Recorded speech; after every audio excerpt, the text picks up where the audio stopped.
إن الله وملائكته يصلون على النبي يا أيها الذين آمنوا صلوا عليه وسلموا تسليما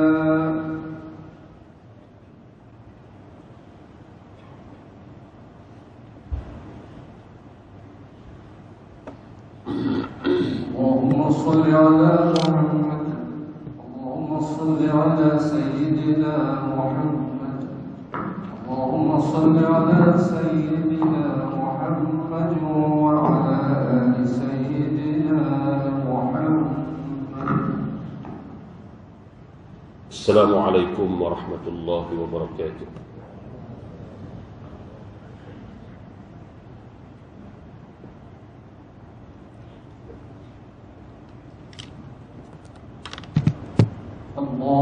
الله أكبر الله أكبر.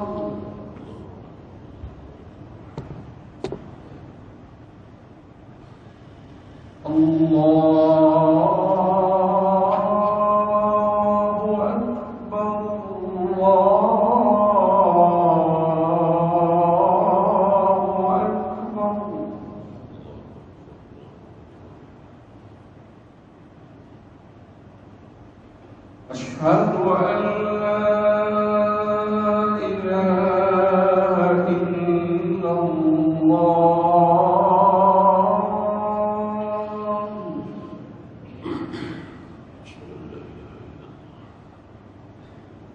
أشهد أن لا إله إلا الله.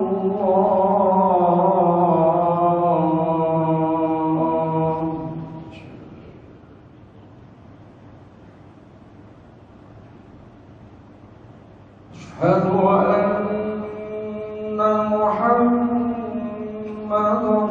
رسول الله.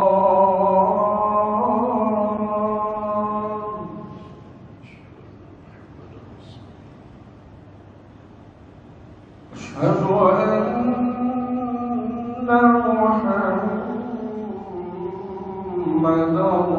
رسول الله.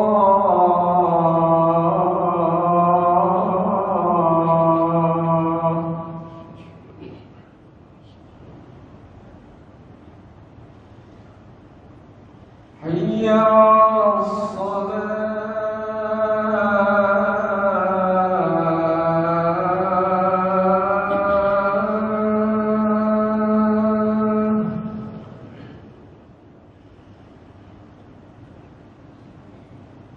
حي على الصلاة.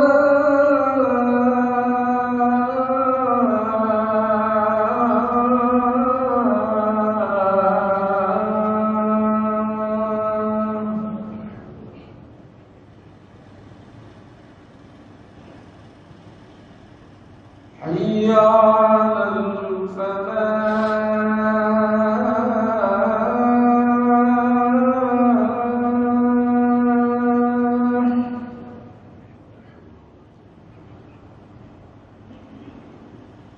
حي على الفلاح.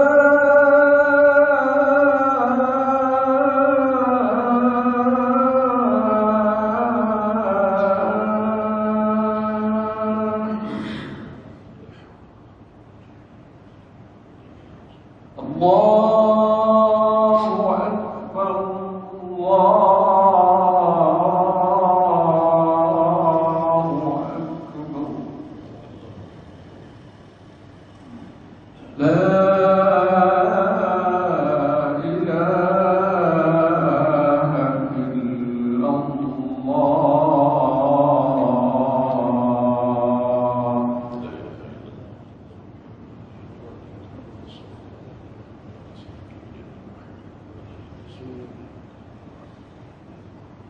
يا رسول الله يا رسول الله صلى الله عليه وسلم إذا قلت لصاحبك يوم الجمعة أنصت والإمام يخطب faqad la wurud wa man la wafadatu hatta. Maksudnya siapa yang berkata-kata ketika khatib menyampaikan khutbah, maka sia-sialah pada Jumaat. Itu tidak sempurnalah Jumaat. Oleh itu dengarlah, ambillah yang tiba dan pelajaran daripada khutbah yang bakal disampaikan. Mudah-mudahan kita semua termasuk dalam kalangan orang-orang yang mendapat rahmat di sisi Allah. InsyaAllah.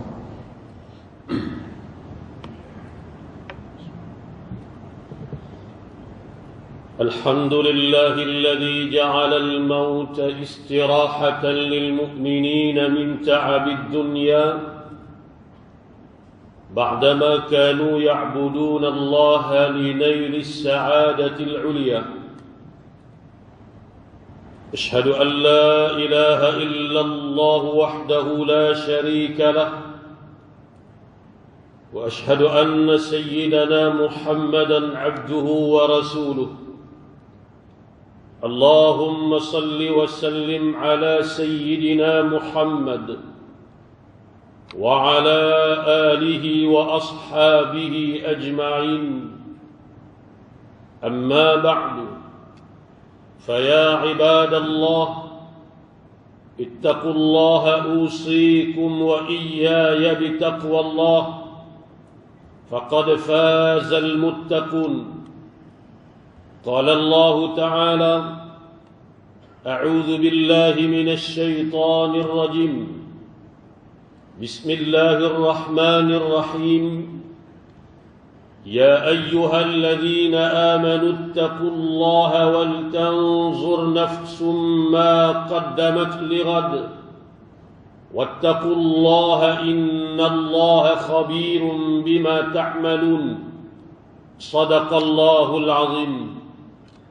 Yang bermaksud, wahai sekalian manusia yang beriman, bertakwalah kamu kepada Allah, yakni dengan mengerjakan suruhannya dan meninggalkan setiap larangannya. Dan hendaklah setiap daripada kamu melihat, yakni memikirkan apakah yang telah kamu sediakan daripada bekalan-bekalan amal kamu untuk menghadapi hari esok, yakni hari akhirat. Dan bertakwalah kamu kepada Allah. Sesungguhnya Allah amat mengetahui akan apa yang kamu kerjakan. Saudara-saudaraku sidang Jumaat, mudah-mudahan dirahmati Allah. Sudah menjadi resam dunia mereka yang memiliki kekayaan dan dikurniakan anak-anak serta kekuasaan, pangkat dan jawatan, akan mudah dihinggapi perasaan megah dan berbangga-bangga dengan harta dan anak-anak serta kuasa yang dimilikinya. Apabila kekayaan serta nikmat kuasa ini tidak disertakan dengan rasa syukur dan tunduk kepada Allah, maka ianya akan mencetuskan perasaan bongkak dan takabur yang akhirnya akan menyebabkan seseorang itu lupa terhadap nikmat dan juga amanah yang telah diberikan kepadanya. Apabila manusia tidak memahami kebesaran Allah Subhanahu wa ta'ala, dan manusia menyangka bahawa harta dan kuasa adalah segala-galanya, lalu dia beranggapan sesiapa yang tidak kaya dan tidak berkuasa itu tidak mendapat nikmat dan kebahagiaan daripada Allah Subhanahu wa ta'ala. Dan dia beranggapan bahawa kurniaan Allah itu hanya tertumpu kepada orang yang berkuasa dan berharta sahaja.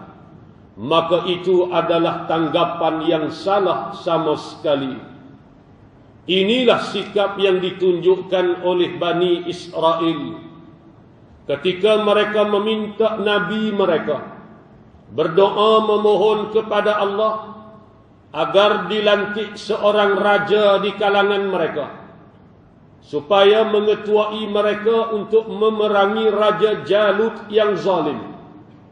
Hal ini Allah Subhanahu wa ta'ala ceritakan kepada kita melalui firman-Nya yang bermaksud, dan Nabi mereka berkata kepada mereka bahawa Allah Subhanahu wa ta'ala telah melantik Talut untuk menjadi raja bagi kamu, bagi memerangi Jalut.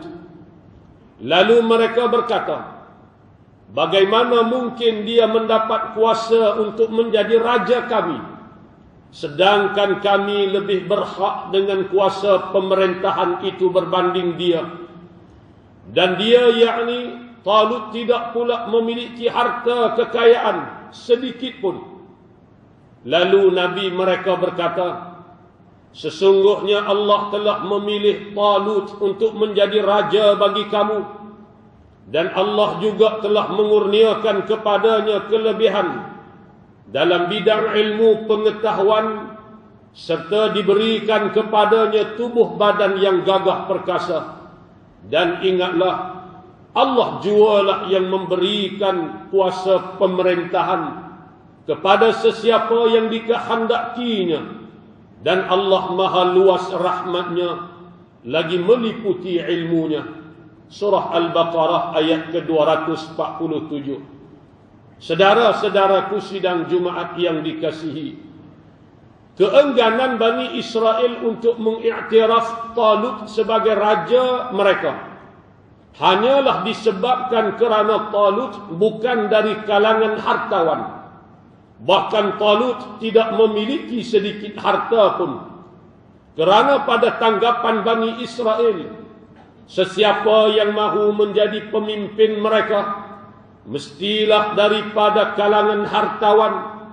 Namun di akhir ayat ini Allah Subhanahu wa ta'ala menegaskan bahawa dialah yang memberikan kuasa kepada sesiapa yang dia kehendaki, dan dia jugalah yang menjatuhkan sesiapa yang dia kehendaki, kerana dialah yang lebih mengetahui siapa yang layak dan siapa yang tidak. Saudara-saudaraku sidang Jumaat yang dikasihi, memang tidak dinafikan harta dan kuasa boleh menjadi faktor yang membawa ketenangan dan kebahagiaan jika sekiranya ia dikendalikan dengan betul. Namun jika sebaliknya, maka harta dan kuasa boleh bertukar menjadi punca kepada penderitaan dan penyesalan, bahkan boleh menjerumuskan pemiliknya ke lembah kehinaan. Entah berapa ramai orang yang berkuasa, entah berapa ramai orang-orang kaya yang tidak dapat tidur lena di dalam mahligai mewahnya, ketika si miskin sedang berdengkur menikmati nikmat tidur di dalam rumah usangnya. Entah berapa ramai penguasa atau si kaya yang tidak berselera untuk menjamu hidangan mewah yang dihidangkan kepadanya, ketika si miskin dengan begitu enak menikmati sebungkus nasi yang hanya dibungkus dengan sehelai daun pisang sahaja. Maha kaya Allah Subhanahu wa ta'ala, Dia memberi kurniaannya kepada hamba-hambanya dengan berbagai cara tanpa kita duga. Saudara-saudaraku sidang Jumaat yang dikasihi, satu kisah yang menarik yang pernah diceritakan oleh Buya Hamka rahimahullah di dalam satu siri ceramahnya. Buya Hamka menceritakan bagaimana pada suatu hari ketika beliau menaiki sebuah kenderaan mewah bersama seorang hartawan melalui satu kawasan sawah padi. Tiba-tiba mereka terlihat seorang petani yang penat sedang berehat setelah kepenatan bekerja, sambil istrinya menghidangkan makanan tengah hari untuknya. Walaupun hidangan yang dihidangkan itu hanyalah hidangan biasa sahaja, nasi berlaukkan ikan kering, tetapi dimakan oleh petani tadi dengan penuh berselera. Lalu hartawan yang bersama-sama dengan Buya Hamka di dalam kenderaan mewah itu berkata kepada Buya Hamka, "Wahai Buya, aku memiliki rumah yang besar. Aku juga memiliki kenderaan yang mewah yang boleh membawa aku kemana sahaja aku hendak pergi. Tetapi aku tidak pernah berpeluang makan dengan penuh berselera seperti mana petani tersebut makan." Saudara-saudaraku sidang Jumaat yang dikasihi, demikianlah Allah Subhanahu wa ta'ala membahagi-bahagikan nikmatnya kepada setiap hambanya. Sesiapa yang diberikan makanan yang lazat dan mewah, belum tentu akan dapat menikmati keenakan makanan tersebut di lidahnya. Sesiapa yang diberikan tempat tinggal yang mewah, belum tentu lagi dia akan dikurniakan ketenangan untuk tinggal di dalamnya. Maka tidak hairanlah jika ada orang kaya atau orang yang berkuasa kurang selera makannya, bahkan terpaksa berpantang disebabkan penyakit dan sebagainya. Atau tidak hairanlah jika ada anak si kaya yang lari meninggalkan mahligai istana mewah ayahnya kerana tidak ada ketenangan dan kebahagiaan di dalamnya. Jangan pula kita merasa pelik jika ada seorang petani yang sederhana sahaja hidupnya, tetapi setiap hari dapat menikmati setiap suapan yang masuk ke dalam mulutnya, serta nyenyak pula tidurnya di malam hari, walaupun hanya di sebuah pondok usang, tanpa bantal dan tilam yang empuk, dan tanpa berhawa dingin. Ikhwaniyal muslimin sidang Jumaat mudah-mudahan dirahmati Allah Subhanahu wa ta'ala. Di dalam sebuah hadis yang diriwayatkan oleh Imam At-Tirmizi, Nabi sallallahu alaihi wasallam bersabda yang bermaksud, sesiapa yang menjadikan akhirat itu tujuan utamanya, maka Allah Subhanahu wa ta'ala akan memberi kekayaan dalam jiwanya. Allah akan memudahkan segala urusannya, bahkan dunia akan datang kepadanya dengan hina, yaitu dalam keadaan dirinya mulia. Tetapi sesiapa yang menjadikan kemewahan dunia itu tujuan utama dalam kehidupannya, maka Allah akan meletakkan kefakiran di antara kedua matanya. Allah juga akan mencerai-beraikan urusannya, dan dunia pula tidak datang kepadanya, melainkan dengan apa yang telah ditakdirkan untuknya, yaitu dalam keadaan dirinya hina. Ikhwaniyal muslimin sidang Jumaat yang dikasihi, Islam mengajar kepada kita untuk berjiwa merdeka. Sekalipun kita miskin harta benda, gelaran dan kuasa, jiwa yang merdeka daripada perhambaan sesama manusia dan hanya tunduk patuh kepada kuasa Allah, patuh kepada Allah, maka itulah yang menjadi punca kepada kebahagiaan dan ketenangan yang sebenar. Jangan kita menjadi manusia yang berharta dan berkuasa, tetapi menjadi hamba sesama manusia. Petani yang miskin harta tetapi kaya dan merdeka jiwanya adalah lebih mulia daripada si kaya atau penguasa yang miskin jiwanya. A'udzu billahi minasyaitonir rajim. Ma 'indakum yanfadu wa ma 'indallahi baq. وَلَنَجْزِيَنَّ الَّذِينَ صَبَرُوا أَجْرَهُمْ بِأَحْسَنِ مَا كَانُوا يَعْمَلُونَ. An-Nahl ayat 96. Yang bermaksud, apa yang ada di tangan kamu, sama ada harta ataupun kuasa, akan habis dan akan hilang lenyap. Dan apa yang ada di sisi Allah akan tetap kekal selamanya. Dan sesungguhnya kami akan membalas orang-orang yang sabar dengan memberikan pahala yang lebih baik daripada apa yang telah mereka kerjakan. Barakallahu li wa lakum bil Qur'anil azim wa nafa'ani wa iyyakum bima fihi minal ayati wadh dhikril hakim. وتقبل مني ومنكم تلاوته إنه هو السميع العليم. أقول قولي هذا وأستغفر الله العظيم لي ولكم ولسائر المسلمين والمسلمات والمؤمنين والمؤمنات فاستغفروه فيا فوز المستغفرين ويا نجاة التائبين.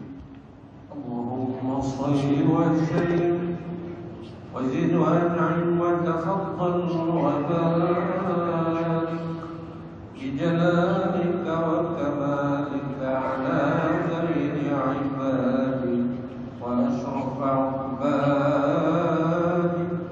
واسعد العرب والعجم وإمام طيبة والحرم